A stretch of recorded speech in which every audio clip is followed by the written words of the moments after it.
We are home after our last stop in Asia.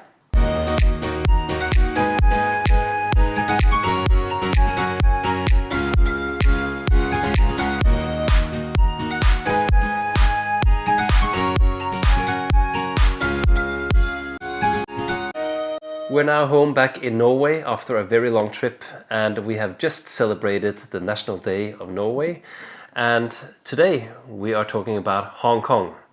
First, we want to just tell you why we dropped by to Hong Kong, and that is because we wanted to just make it step by step to get home from Australia.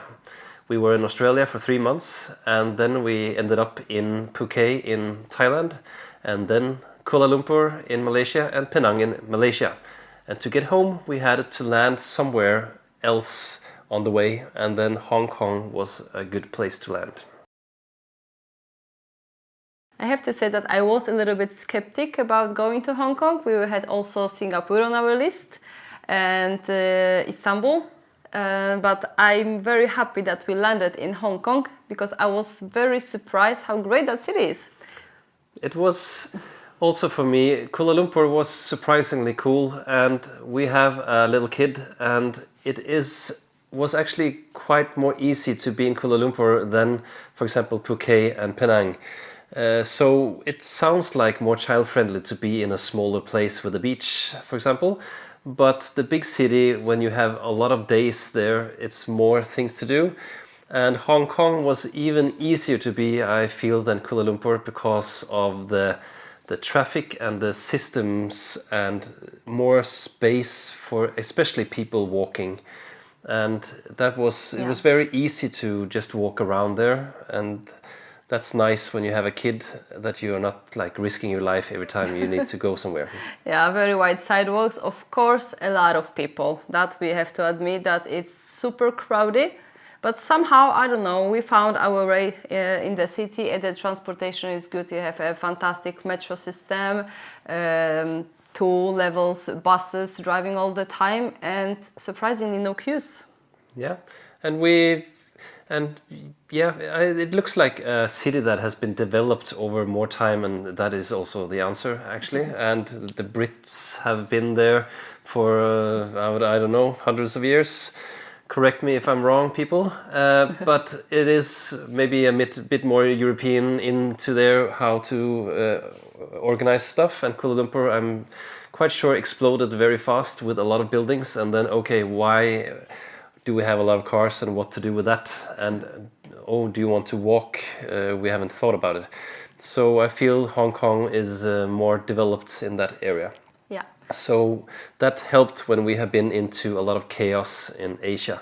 Yeah, also a very plus point that we had a few days relief of the very hot weather.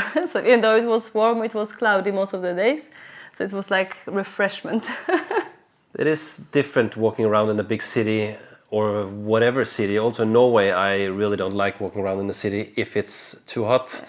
And now in Hong Kong, just to get under 30 degrees was really, really nice. And then you could walk a little bit more around instead of running to the shade. We were lucky with accommodation in Hong Kong.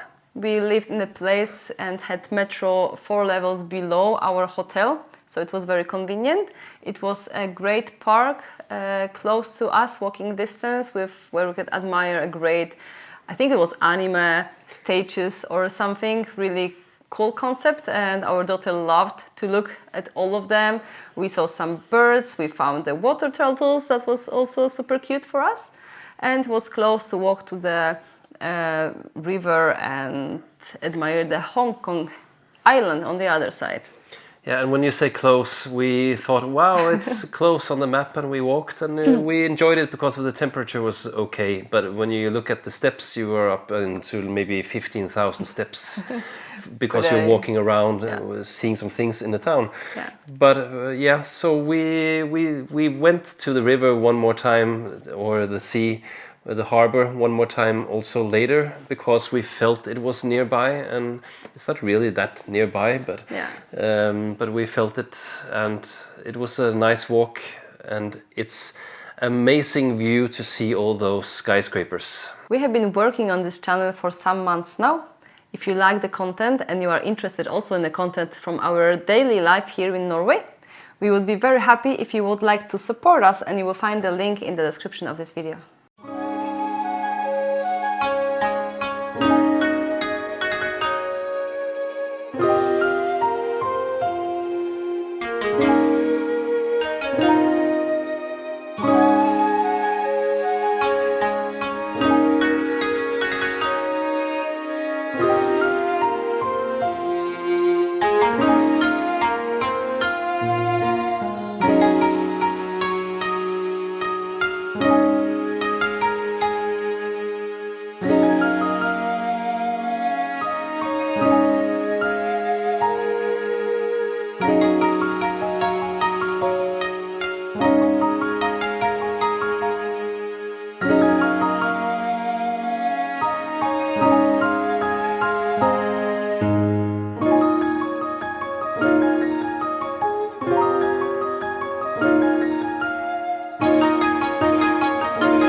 For me, it was nice to just finally be in Disneyland. I've seen pictures and videos my whole life, and for sure I would be the most happy guy in the world if I went there when I was small. Now it's not that big of a deal, but you and our daughter, you were in heaven, both because of all the characters and some of the rides.